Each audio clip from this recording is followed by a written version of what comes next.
Hey y'all, welcome back to On Assignment for Alignment with Ayo Naima.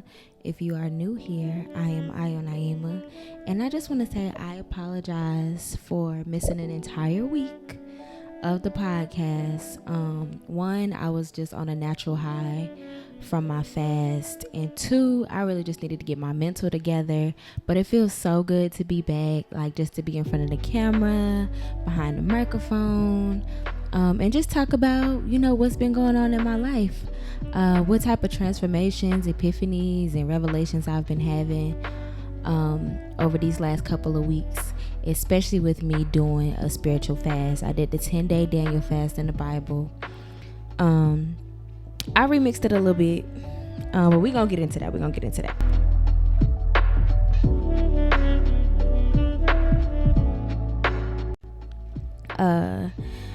Yeah, y'all, I just felt called to do a fast. First of all, my body was just saying reset, and I just been hearing God saying prepare your body, and I'm just like, okay, how am I supposed to do that? And also, I just feel like majority of my life I've always had issues with like my gut health, and I'm like, what is this? So I'm like, okay, maybe I just need to cut out meat. And for my fast, that's what I did. I cut out meat, and I just chose to do something to reset my body and just detox it from all of that meat that I've been eating basically my entire life, right? And also, I mentioned before that I was starting my new job, and every time I go into something new, I like to do a fast or like a cleanse or a detox, just to start off that new project. What is the word I'm looking for? Pure and clean. So yeah, that's what I wanted to do. So I actually started the fast the day of my job. So it was definitely a journey, and there's so much that I've learned on that fast about myself. Honestly, the next time that I do a fast, I'm gonna do no social media, limited time talking on my phone and texting and stuff, because I still was being influenced by different conversations I was having, and the internet. But I was on there. I wasn't on there much, but when I was, I definitely felt the influence from it. So I just, next time I do a fast, I'm completely done with everything on my phone for majority of the day. But yeah, let's just get into the different lessons and things that I learned about myself during this fast. Okay, so for one, what I realized about myself, what was communicated to me, is that I feel very solid and whole within who I am, on a spiritual plane. I get it. I see clearly who I am, and I have to give myself grace, and understand that I'm a spiritual being having a human experience, right? And the fact that I'm a spiritual being having a human experience, I have to allow myself to navigate wholeness in real time, and understand that, at the core of it, I know that I'm whole, and I'm able to fulfill myself from the inside out, but there's going to be hiccups along the way, and there's going to be times where I feel like I'm being tested, right? And I have to allow myself to go through those tests and understand that everything is not going to be perfect, but at least at the end of the day, I know that I'm whole, I'm fulfilled, and I don't need anything outside of God to complete me and fulfill me, right? So it's like, I just have to allow myself to be human, really, because that's what we're doing here on this earthly plane, is being human. And I love that for me, but I feel like I am learning.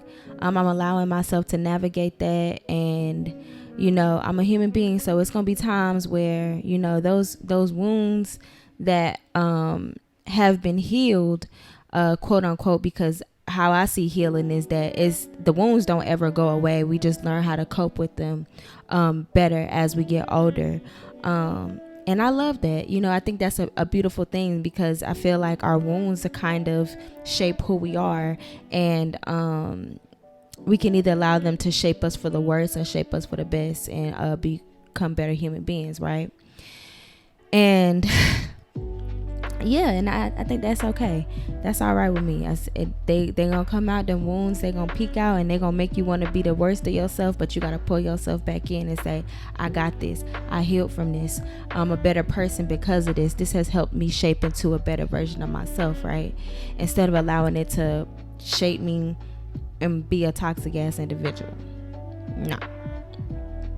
So another thing that I learned is, just being more confident. I remember, I don't know what I said when I said this to God, but I remember telling God, like, I want to be a confident woman, but I don't want to be a confident woman that has to perform her confidence. And it was a point in time in my life where I did feel like I had to perform my confidence. And I'm always at parties, like I'm the first one in the floor. And I feel like a part of me is always gonna be that way because that's who I am. But that energy is just being transformed and transmuted into an aura now. And now I'm seeing that I don't have to perform my confidence anymore. I see that I spoke over myself that I want to be confident in the spirit, and it's showing.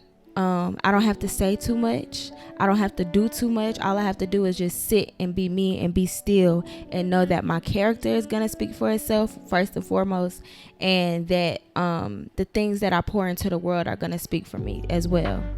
And how I treat myself is going to speak for me. Everything is going to speak for itself. I don't have to go out and tell people what I'm doing, show people what I'm doing. I could just sit and be. And if you around to see it, you around to see it. And I have had not validation for this, but a God wink example of this. And I've had people come up to me like, oh, you look like you have your stuff together. And it's like, in my brain, I'm like, wow, I really do. I really do. Like, I'm speaking these things over my life.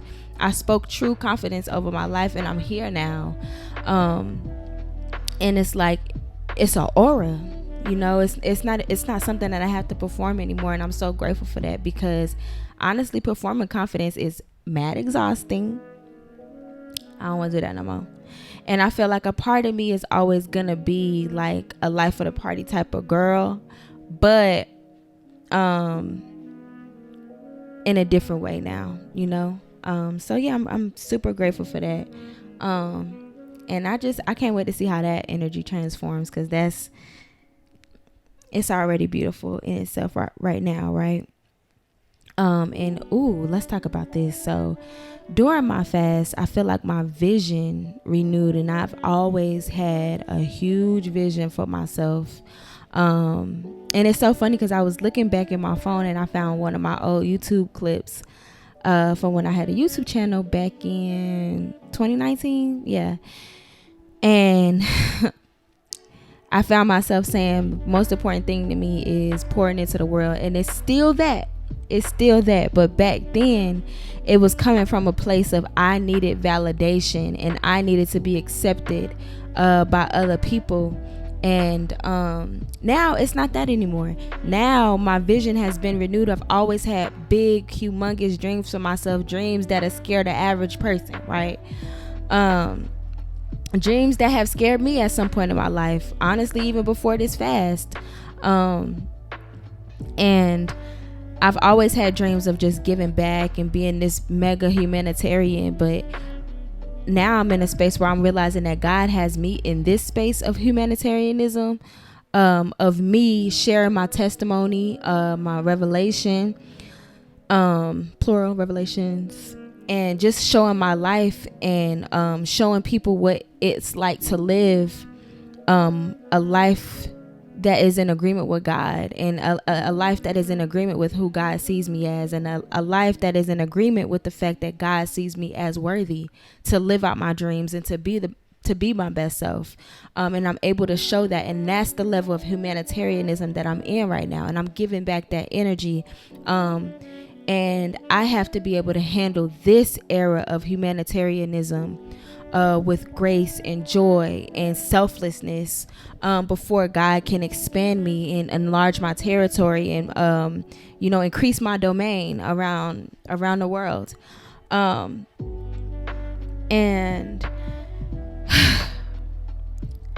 now I'm in a space where I'm navigating that. I'm navigating being able. I'm navigating worthiness. I'm navigating humanitarianism, but in in my beginning journey, and I feel like God has given me a chance to start over and truly see my vision from the beginning and allow my journey to be shown, because that's really what the tea is. The journey is the real tea. My best friend said on her story the other day, she was like that the journey is the star of the show, and I was like, that's so true. So I'm really excited about my journey being renewed, and and also just like my vision board, I looked at it during my fast and I was like, it's so superficial, right? So now I'm in the process of like going back and like changing my vision board, just tweaking it a little bit, okay? Because I do love me some luxuries in life, right? But yeah, I want to go and I have to go in and fix my vision board a little bit, because I'm like, okay, it's a little bit too superficial, girl. We need to balance this out a little bit and understand that the most important part of your vision board is the fact that you are able to put your journey on Front Street and allow everyone to be able to see where you are now and watch you as you grow and become a better woman. So yeah. And last but not least, when it comes to my lessons, y'all, letting go. All right, so we talking about out with the old and in with the new. If you know me, if you've listened to me before, you know that I'm very big on creating space for newness to come in. And I've always been the type of person to let things go and act like they're not bothering me. I've always been the type of person that's like, okay, how can I grow from this? I'm not going to sit in this feeling for too, you know what I'm saying? I'm not going to sit in no sadness. Like, it's not giving sad. I don't like being sad. And I don't, for what it's worth, I don't. But now I'm in a journey, in a space in my journey where I don't mind the grieving process. I actually need to force myself to go through the grieving process, because me moving on so quickly and not grieving and not feeling not feeling my way through it is like first nature to me. It's first nature to me. It's my number one go-to, is to just be like, okay, I don't care, and just move on, right? And now I'm in a space where I'm like, okay, you got to have a grieving process, because when you don't grieve, what you think that's doing is just adding baggage. I don't want to have baggage. So now I'm in a space where I'm like, okay, if I'm gonna be letting things go, I'm allow myself the space to grieve. And I'm about to have me a whole grieving process this weekend. I'm gonna clean up, I'm gonna listen to music, and I'm gonna allow myself to grieve and understand that God is making room for newness, and I gotta be able to do my part in that part of the journey of grieving, of creating newness, so that I can free up some space, and I'm not just pushing things back to my subconscious mind. I'm actually allowing myself to clear it out, and cleanse, and I think that's a beautiful state for me, and I think that the fact that I'm allowing myself to grieve is not only one major, and I'm super proud of myself, and I give myself a million pats on the back for that, but also I'm the type of person to where, like I said before, it's first nature to me to just move on and be like, how can I grow from this? How can I be better? How can I expand? So if that's first nature to me, I'm not gonna stay down for too long. I'm not gonna stay in a disempowered state for too long. And who am I to say that grief is a disempowered state? Because it's not. It's a part of being human, and I gotta allow myself to be human. I gotta actually really be having to force myself to be human, because I be giving the girls robot. Like, how can we learn from this? And I think that I subconsciously do that to other people too. Like, girl, why is you sad about this? What's next? You know what I'm saying? But it's like, I can't do that to people. I really can't. I can't do that to myself. And I think, how we treat ourselves, how we treat other people is a reflection of how we treat ourselves. So it's like, I gotta go back to that. I gotta allow myself to just be sad. You know what I'm saying? You grieving the old part of yourself that is no longer here. You grieving somebody that is no longer here. You're grieving an expectation that you set and being disappointed by that expectation. So it's like, allow it to be. Like, you human, boo. You're not no damn robot. And the sooner you come into agreement with that, the better for you. And I think that's a beautiful thing. So shout out to me in my grieving process today that I'm gonna have. And last but not least, let's talk about the physical parts of my body. Okay, y'all. So I no longer eat meat. And I'm not saying that I'm never gonna eat meat again, especially for Thanksgiving, because I'm gonna need me some poultry for Thanksgiving. Yeah.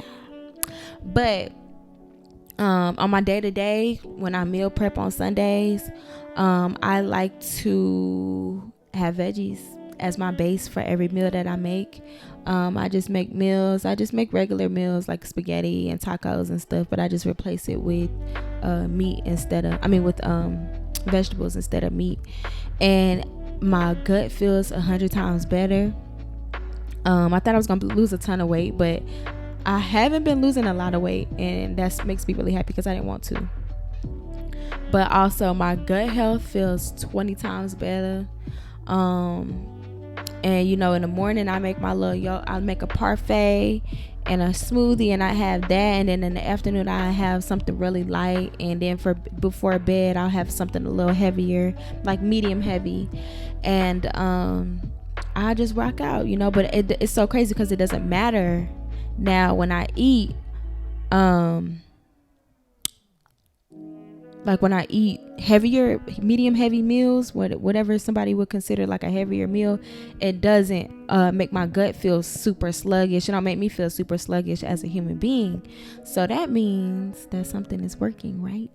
And that's because I don't have the meat in there no more. So that feels amazing. And I'm so grateful to God that I was able to really just go on a fasting journey and complete a spiritual fast and gain so much revelation and see my body transform and be something that it hasn't been in a very long time. And now I'm about to start going to the gym. I actually need to get myself together this weekend because I need to start going back next week. But and I'm super grateful for that, and honestly, I've never felt better in my life as far as like my physical body, my emotional health too. And even like on my cycle, my last cycle, the cycle before my last cycle, I was super manic. I was just like not knowing where my brain was at. And it's so crazy because it's like, that's how we know that they pumping up these, that's how we know that they pumping up this meat that we're eating with different hormones and stuff. And it's like they're doing the same thing to the vegetables, but I can tell that it's way better than having meat. And this cycle that I had, this period cycle that I had recently, I felt so much mental clarity. I felt clear-headed, I didn't feel super emotional or nothing. And even when I did have emotions coming up, guess what? I was able to identify them and be like, you know what? That's not you. You can just chill, But overall, 10 out of 10, recommend taking meat out of your diet for me personally. It feels amazing. And glory to God, honestly. God get all the glory. God has done everything in my life is all of the glory goes to the Lord. Amen. But yeah, that's all, y'all. And I'm just gonna close this out here. And I want to say thank y'all so much for tuning in to the 21st episode of On Assignment for Alignment. And I hope to see y'all on the next episode. My Instagram is AYONAIMA_, and my TikTok is AYONAIMA_OAFA, and then my email address is AYOWALTON0@gmail.com. And I will see y'all on the next episode of On Assignment for Alignment. Thank y'all so much.